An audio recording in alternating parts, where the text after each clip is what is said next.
What's up, everyone? This is Mike Tarnapoll, and you're listening to the Brute Strength Podcast. This week, I interviewed Mike Tarnapoll of InsideTracker. InsideTracker is a blood tracking company that works with some of the top CrossFit athletes in the world, as well as other professional athletes and thousands of average Joe and Jane CrossFitters, executives, etc. We talk about blood work as it relates to health and longevity, performance and recovery, the aging process, nutritional interventions that accompany this blood work, and much more. Before we get started, just a couple more things.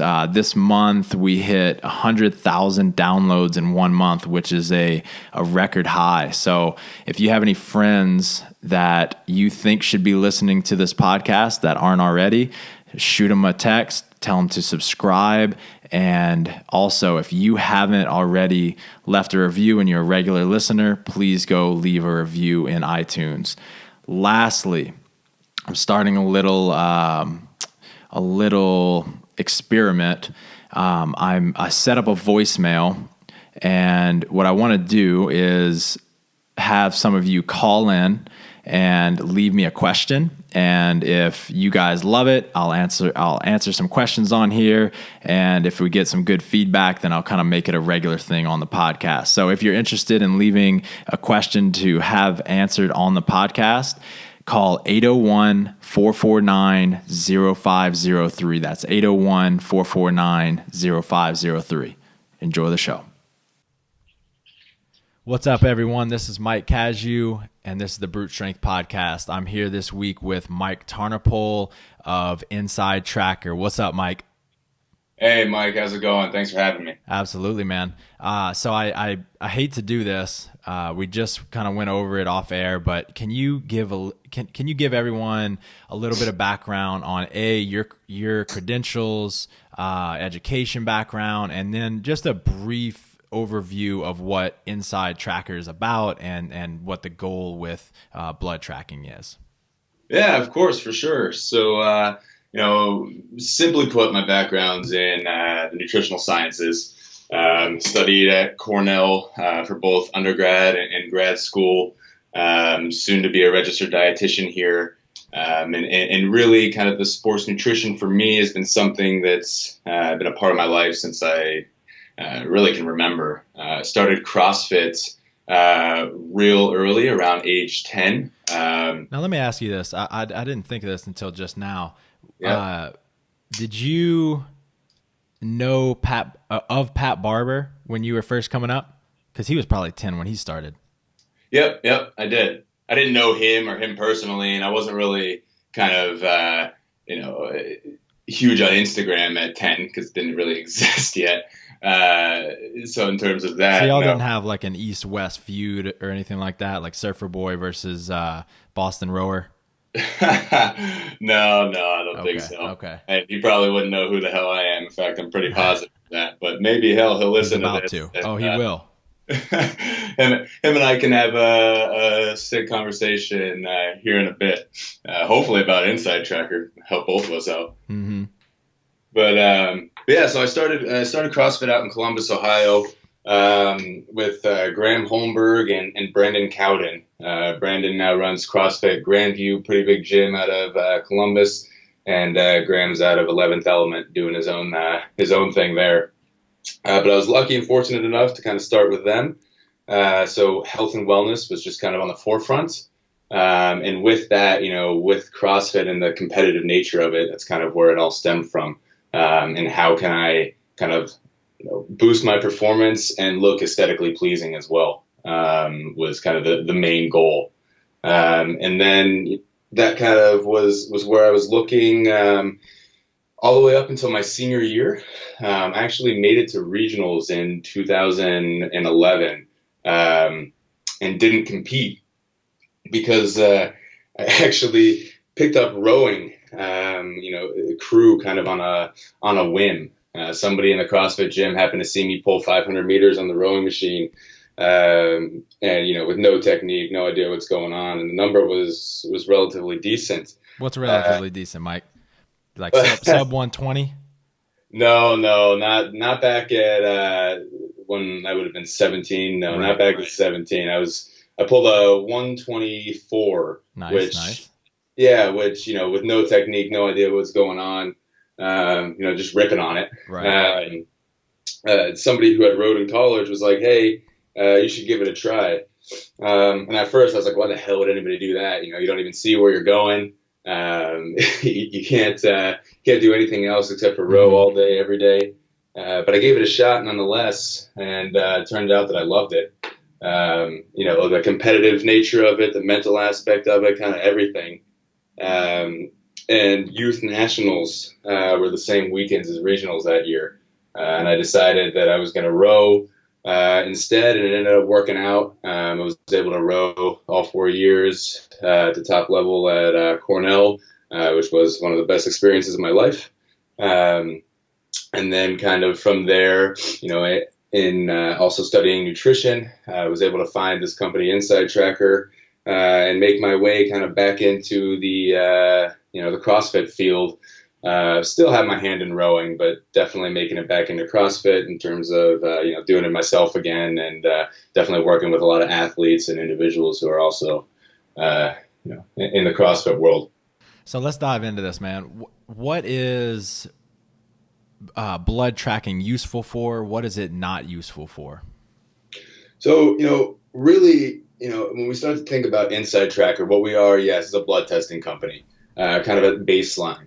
But really what's more important, and it's kind of the end goal for us, and that end point is what you do with that data and the recommendations that we can provide, to give you some sort of action plan so you can kind of improve. So what we're able to do with the blood work is generate nutrition, supplement, exercise, and lifestyle guidance based on those biomarkers, as well as a good amount of information that we gather from the user. So we want to look at things like physical activity levels. From a CrossFit perspective, we're looking at how many WODs a week are you doing? Kind of what's the intensity of those WODs, the relative time domain. If you have heart rate data, taking a look at that as well. Then we want to look at your dietary pattern, the foods you're eating, of how much of those foods and how often.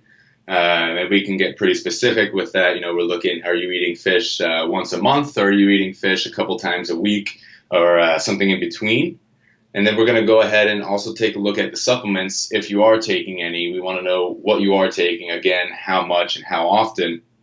And then we want to take a look at your goals. Now, are your goals to prevent injury, speed up recovery?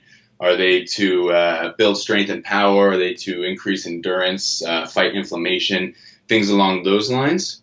And then with that information and your blood data, we can say, okay, based on the 20,000 things you could probably do for your health tomorrow, here are the top 20 interventions, again, in those nutrition, supplement, exercise, and lifestyle categories that are going to help you optimize your biomarkers to reach that goal of yours, whether it be that aesthetic goal or the wellness goal or the performance goal. Okay.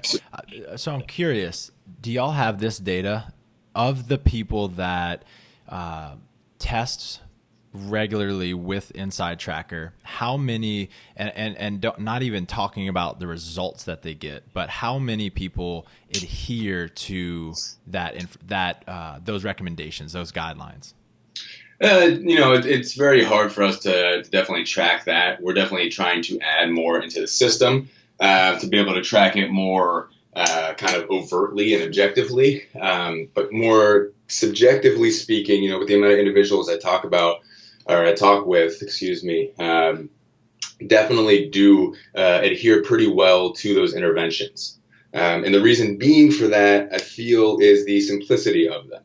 So what we do is we take, very complicated science. A lot of research has gone behind these biomarkers and how they relate to, performance, wellness, longevity, and then kind of interpret them into something as simple as, adding in more oatmeal in the morning 3 times a week. Mm-hmm. Now, those have, a lot of effects on metabolism, but in terms of the implementation of it, it's very simple.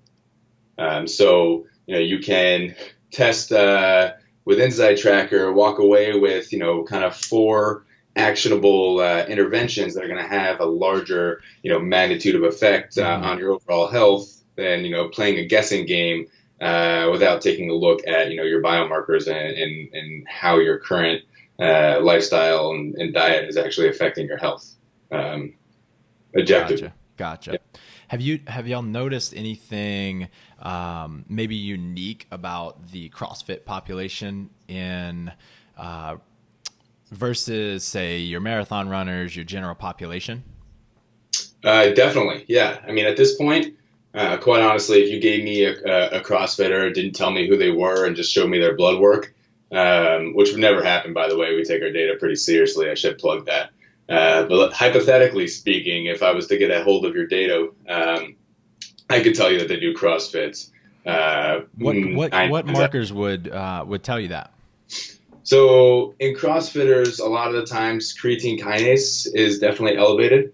Creatine kinase is a measure of muscle breakdown. So it's an enzyme that's involved in muscle energy metabolism, and it's only found in muscle cells.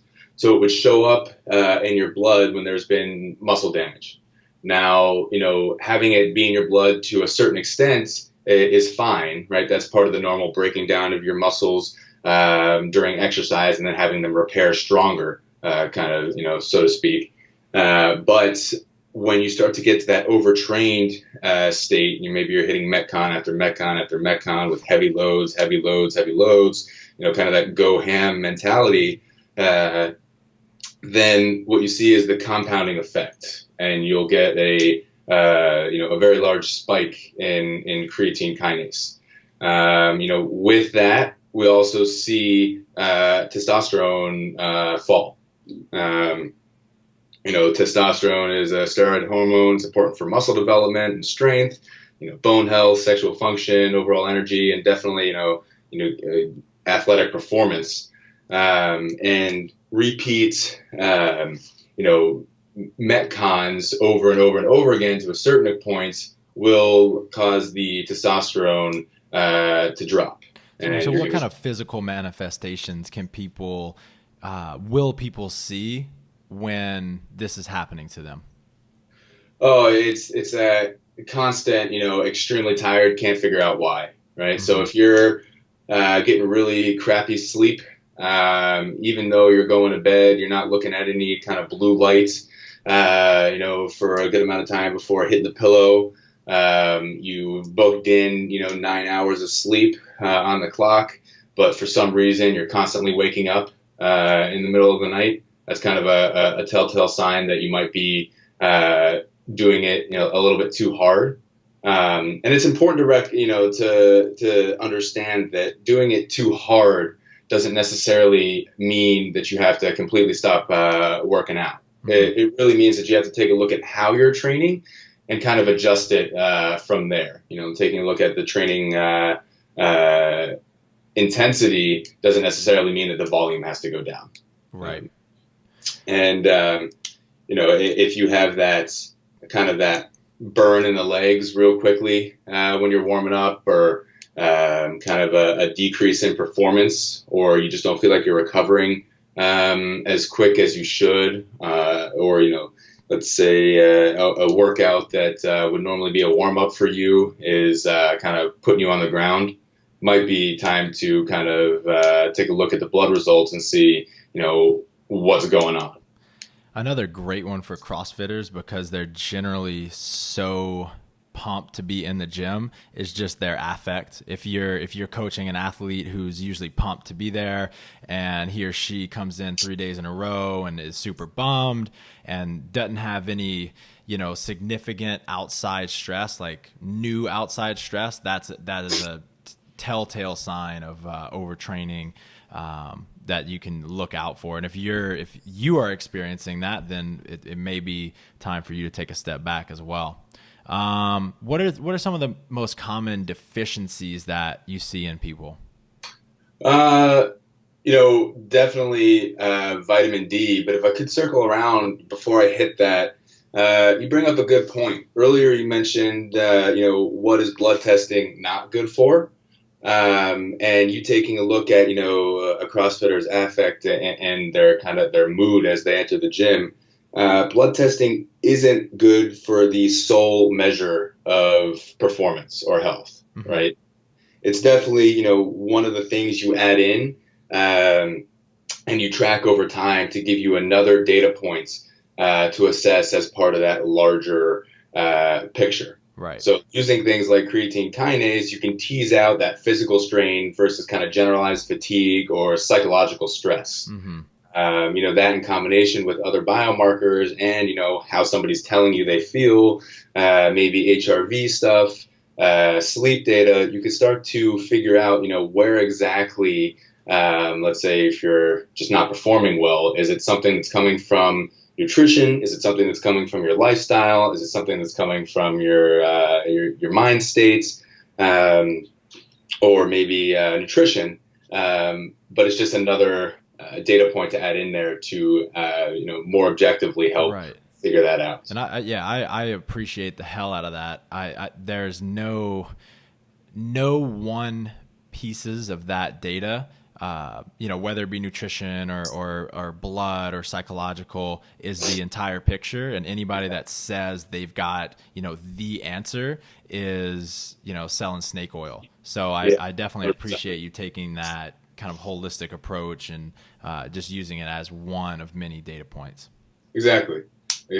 But, to answer the next question, what we see a lot is vitamin D, whether it's insufficiency or deficiency. And vitamin D is definitely important for, does have kind of an anabolic effect. It's important for muscle synthesis. It's important for bone health.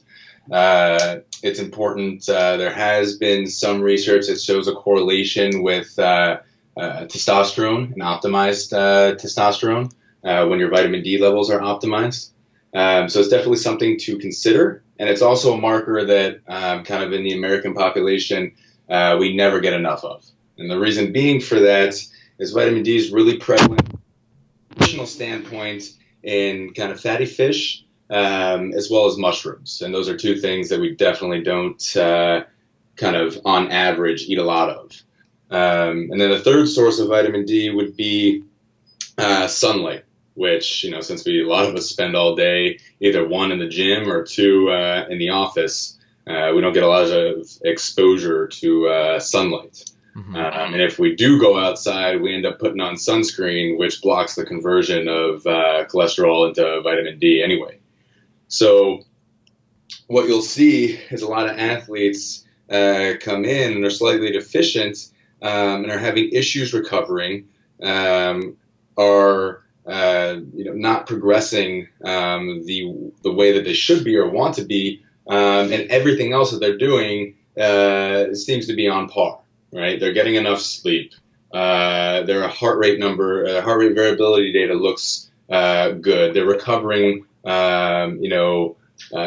okay in terms of those inputs. And then we test them. The biomarkers, their testosterone looks fine. Their creatine kinase looks fine. Their cortisol looks fine. Their metabolism seems optimized. And then you get to the vitamin D, and it's low. And we go ahead and put them on a vitamin D supplement, and we can kind of, with the blood work and, all the stuff we know about them, get pretty specific into, how much vitamin D they should be taking daily, and then again for how long to drive their performance up. It's actually funny, Ben Bergeron has talked about how he uses InsideTracker with his athletes. And he uses kind of vitamin D supplementation as a measure of, an athlete's willingness to kind of get to that next level, so to speak, because it's one of the easiest interventions of popping, taking a vitamin D pill. And, if he's working with an athlete and they test with us as a baseline, the vitamin D is low, and they start taking, or they should start taking a vitamin D supplement, retest in a few months, and if it comes back even worse, he's like, well, what does that say about an athlete's desire? Right. Right? What does that actually say about them and their willingness to kind of, put everything on the line if they're not even willing to take a vitamin D supplement? Mm-hmm. Um, Yeah, all of that data does nothing if you don't follow it, right? yeah, 100%. Were there any big surprises when you started working with this population? The CrossFit population, that is? Yeah, actually, kind of the surprise is how totally into it everybody is. I don't really see, somebody who hears about us and is kind of so on it. When they get a hold of, looking who's actually working with us, and if they're able to talk to me or one of my colleagues, once they kind of understand the avenues that'll open from there, in terms of their health and their performance, I'm surprised at how much everybody, finds the money and jumps on board. It's actually amazing, and CrossFitters are definitely one of our most active, population groups. If I had to classify CrossFit as a group of people, kind of as a whole, they definitely gravitate to this kind of data tracking, which makes sense, right? You can't manage what you don't measure. Right. So blood is just the next generation of what individuals are doing for their health and performance. Right. I know y'all offer lots of different packages and stuff like that. What are the most important tests for athletes to get taken with you guys, and what is best for who? Yeah, so we do offer a good amount of plans, and they range from $99 to $499. And really, the only difference between those plans is how many biomarkers we test for, right? The more biomarkers we test, the more expensive it is, just kind of, plain and simple.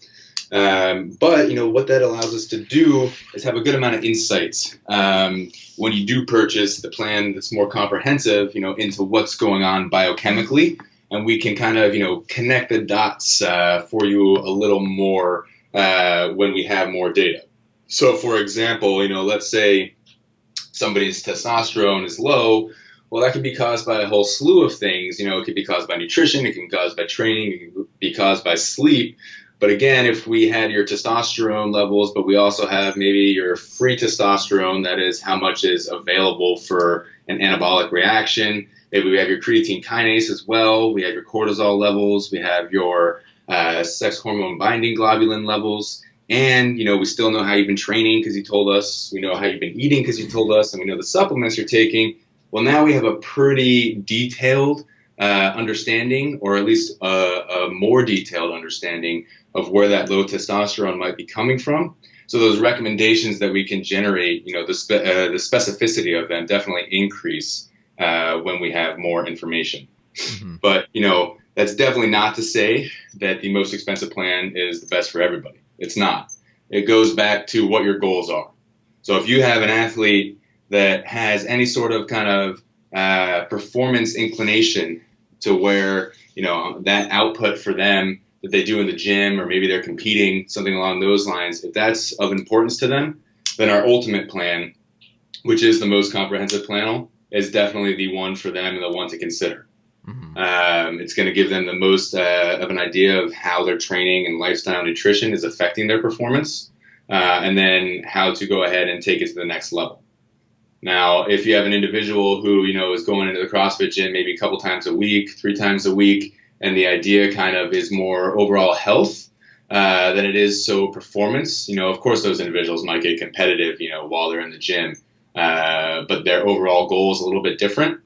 Then, our performance plan, which is kind of a step down in both price and the amount of biomarkers, might be more in line for them. Instead of $499, it's $299. And it's just, it still gives you a good idea of how your training is affecting you, but it's definitely more in light of kind of overall health mm-hmm. than, straight performance output. Gotcha. What is the difference, if any, in the blood of some of the elite athletes that you work with and some of the average Joes and Janes? Quite honestly, a lot of the elite athletes, biomarkers are, if we're talking here at first baseline test, and we'll consider it in light of that only. We're not going to look at this in trends in terms of my next statements, but that first test, we see a lot of elite athletes' blood work is worse. That would be my guess. Kind of your average Joe. And it's not a bad thing, right? What people have to realize is that each blood test is a testing point in time, and those fluctuate, and they're heavily modulated by, all these nutrition, lifestyle, exercise inputs.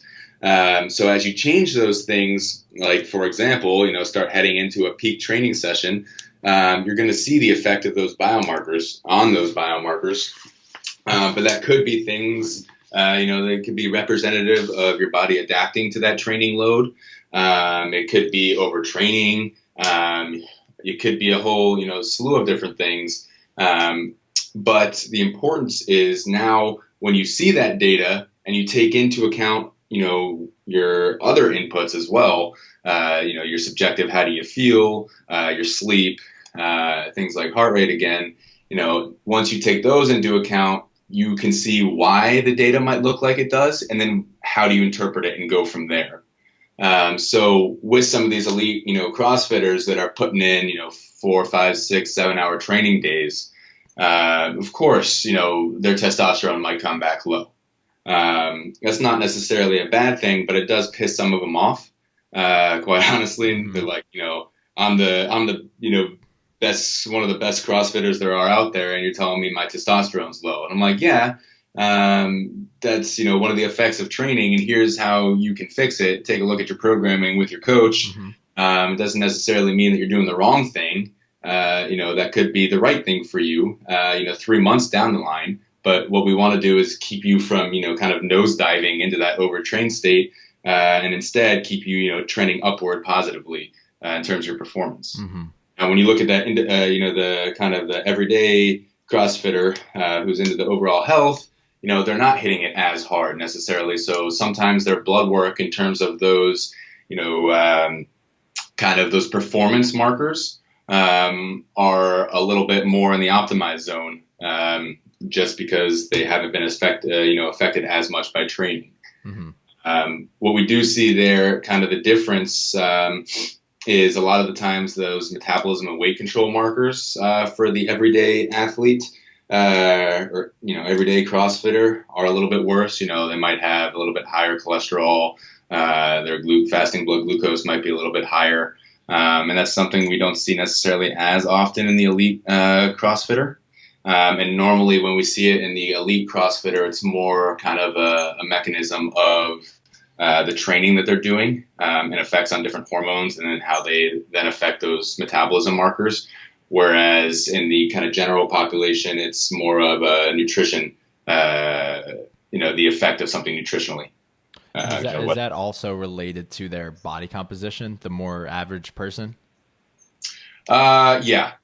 Normally you see the body composition has gotten to that point by way of their, nutritional habits. I don't want to say lifestyle habits because they now make it to the CrossFit gym. So hopefully those are, likely kind of, better than 99.9 of the percent of the general population. But, nutritionally, they might still be, getting the kickstart on what's good for them and, figuring out, should they be eating bacon every day, all day? The answer is probably no. And, sifting through that science out there and figuring out what works for them. It's body composition and nutritional habits that, they're working on that likely lead to that. So many paleo dieters just signed off. Good job, Mike. Hey, I didn't say it was a bad thing. That's, just kidding. No, it's a good point. I mean, I tried paleo for a while, and, I have a nutrition background. So, if there are registered dietitians listening to that, they probably just signed off.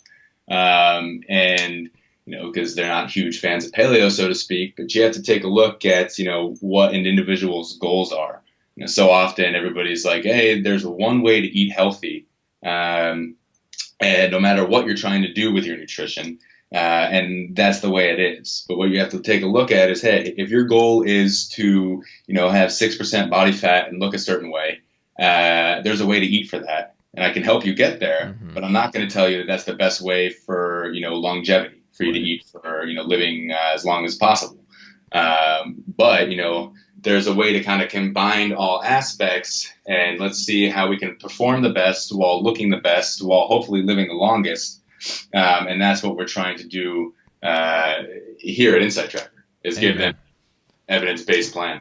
Amen. With that, I want to kind of switch gears a little bit. You were telling me before we started that the company started as more of a company concerned with the aging process. Can you talk about that a little bit?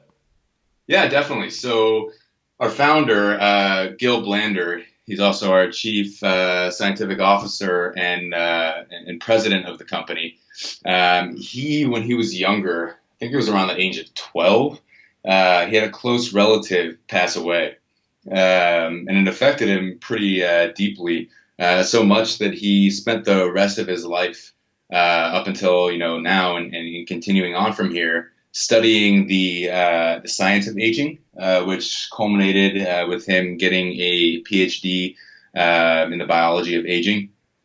And then from there, he's kind of just been focused on how do you delay the aging process and improve individuals' health and quality of life as a result of that.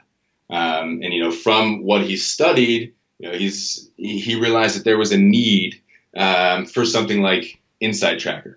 How do you take all these science-based information that PhDs learn and create, that registered dietitians study and use, that MDs use and interpret and apply, and how do you give some of that info to kind of the general population and make it evidence-based so they can kind of take control of their own health from the inside out. That was the basis of the company.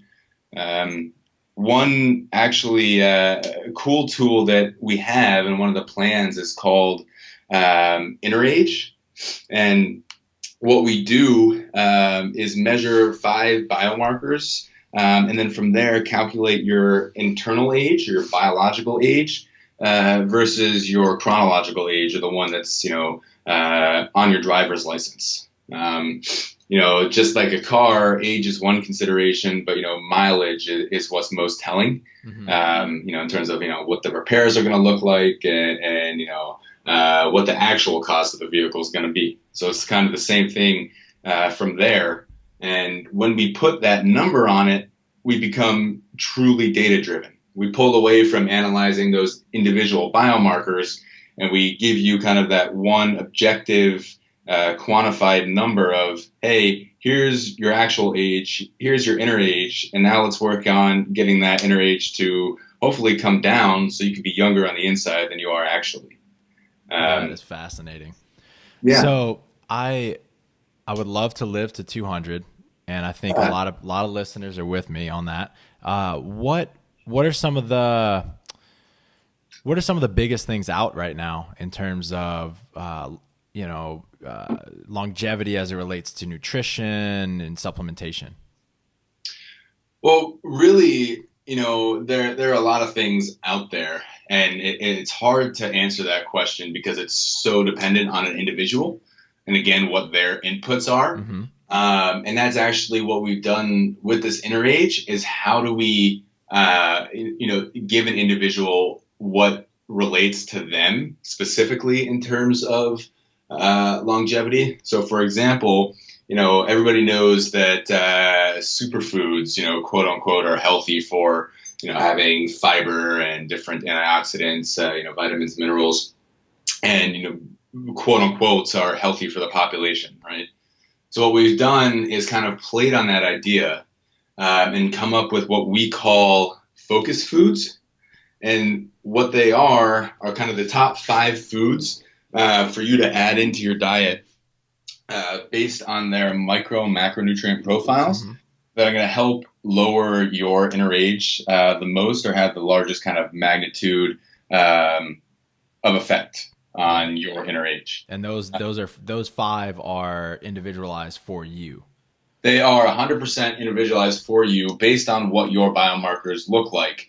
So for example, I might let's say, you and I, Mike, were exactly the same, all things considered, height, weight, age, race, training style, etc. But that training style might affect us a little bit differently, let's say in terms of testosterone. So, if it drives my testosterone lower than yours, my focus foods are going to take that into account and are going to look different than yours will. All things else considered equal. So that's really what they're playing on. They're kind of the top 5 foods that are going to give you the most nutritional bang for your buck, so to speak. That's awesome. Yeah. What about brain health? Is there what kind of stuff is out there? And this may be the same answer, but is there anything kind of widely accepted to improve brain function that y'all recommend? Currently, no. Not that we recommend personally. I mean, there's a lot of stuff going on with nootropics out there and improving. That was going to be my follow-up. Yeah. There's a lot of research on there. I'm not necessarily 100% caught up. I'll be quite honest in terms of what the nootropics research is saying these days. Mm-hmm. But what I will tell you is that when we put recommendations into our system, the whole basis of it, when we analyze a given biomarker, is whether or not we feel the evidence, behind a certain nutrition intervention or lifestyle intervention or supplement or exercise intervention is strong enough for us to go ahead and, take a look at that biomarker or, how a certain supplement might affect that biomarker. Mm-hmm. So, for example, there might be something medically that can be done, for a biomarker. For example, a lot of individuals ask why we don't test thyroid hormone. And the answer is there's a lot of things you can do medically for thyroid hormone, but right now we don't feel that, certain nutrition, lifestyle supplement interventions are strong enough to go ahead and, provide recommendations, for an individual. Mm-hmm. So, when we look at our recommendations, that's what we feel the science says most strongly relates to performance. Kind of, if you wanted to say that we would look at kind of, your brain function, we might look at different kind of electrolytes that have been shown to be affected, that affect cognition, such as, folate, vitamin B12, magnesium. And what you're looking at there is kind of more related to oxygenation and blood flow than, direct performance increase, in terms of brain activity. So nothing including like subjective measures of, say, focus or productivity or anything like that.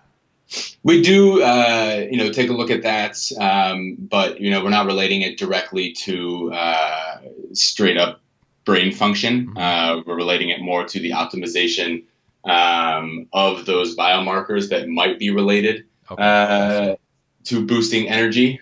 So they might have that kind of downstream effect. So that is a goal that you could focus on, boosting energy, boosting performance. But it's not the same kind of aspect of what you would be doing, hopefully by taking some sort of, nootropic or something like that. Mm-hmm. But I definitely don't want to comment on nootropics because, I'm definitely one to recognize when I don't know enough about a subject to comment on it. Yeah. Definitely take a look at the research and get back to you. But, I don't want to put false stuff out there that I don't feel strongly about. Yeah, no worries, man. Do y'all have any, or have you had any significant psychological findings kind of correlated to the data that y'all are pulling together? I wouldn't say, if you could put it on a psychological aspect, what we see a lot of is improving an athlete's mindset, right? Kind of giving them that peace of mind, ease of mind. When you're training extremely hard and you kind of don't know why something is going poorly, or you have a poor performance, or you don't know exactly, what foods you should be adding into your diet and paying attention to. that's worrisome for some individuals, and it's definitely stressful, right? If you have a 5:30 Jackie time as your PR, and you go ahead and kind of use it as a measure of performance, and a few weeks later you do it again, and all of a sudden you put on all this work and you have a time of 5:55. It's like, well, why the hell did that just happen? And what we're able to do for the athlete psychologically is kind of give them a breakdown as to why that might have happened. And for a lot of them, it's like, oh, okay, well, looking at my kind of metabolic markers and my blood markers, I could see that my aerobic capacity is actually increasing. So that poor performance was likely due to the fact that I didn't sleep well last night, and mentally I wasn't sharp for the workout and kind of gave up on it. So for them, teasing that out is that huge psychological, performance benefits, and that kind of step up on the competition to be able to understand more in depth, actually, how is their training affecting their performance. I love that. It gives them a sense of ownership over their training, as well as like you're saying, the peace of mind of knowing exactly or as precisely as possible what's going on in their body. That's really awesome. Do you see any maybe future benefit of combining things like neurofeedback and stress reduction techniques in combination with your work? Oh, definitely, 100%. It's interesting because that kind of gets into where all of this tracking is going in the future. If you take a look at a few years ago, not only blood but other things like genetics and even like HRV for that matter, in terms of like outside of the endurance world and taking HRV and trying to use it in resistance trained athletes. Mm-hmm. That stuff wasn't really widespread, and now.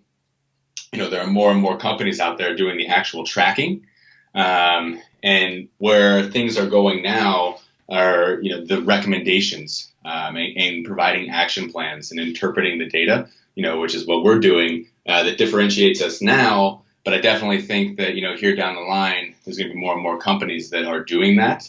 And that provides, kind of large avenues for integration, For example, I have athletes, these are elite CrossFitters, those who are, either one, trying to make the games, or two, have been there multiple times. And what we do for them, is kind of additional, not only, do we do the blood testing, but what we will also provide kind of as a concierge service is an interpretation of all those markers, or all those, inputs and variables in light of their biomarkers. So, a few years from now, we're going to take a look at, breathing methods and meditation, and we're going to look at their sleep, and you're going to look at an athlete's heart rate data and take a look at, hey, are you feeling better today than you did yesterday, or worse, or what's going on there? And you're going to have a recommendation engine that's able to do that for you, I think. Not to mention that the ease of blood testing is going to be, improved significantly here, probably shortly. In terms of how you're able to get it done, kind of direct to consumer, and how much blood you need to be able to get the same amount of biomarkers. Right. So my last question, you already kind of started to answer, kind of where are we going in the next 5 to 10 years? Can you also expand a little bit on how wearables might come into the picture?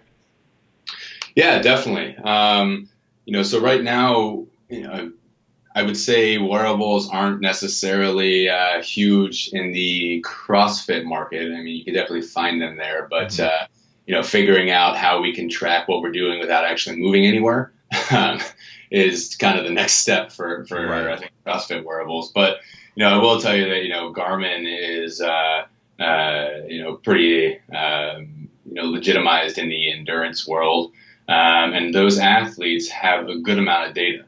And use things such as, Training Peaks and other kind of, athlete management systems to track workouts and performance data from things like wearables, a watch that's, a GPS watch, and that you're getting heart rate with distance and elevation and strides and impact forces and things along those lines.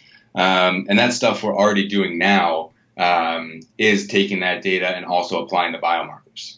Right. So it gets into, taking a look at, really the key is, anybody can train to get tired. That's not something that's difficult to do. And if you want to do that, that's fine. There's nothing wrong with that. But there's a significant difference between doing that and training to get better. Mm-hmm.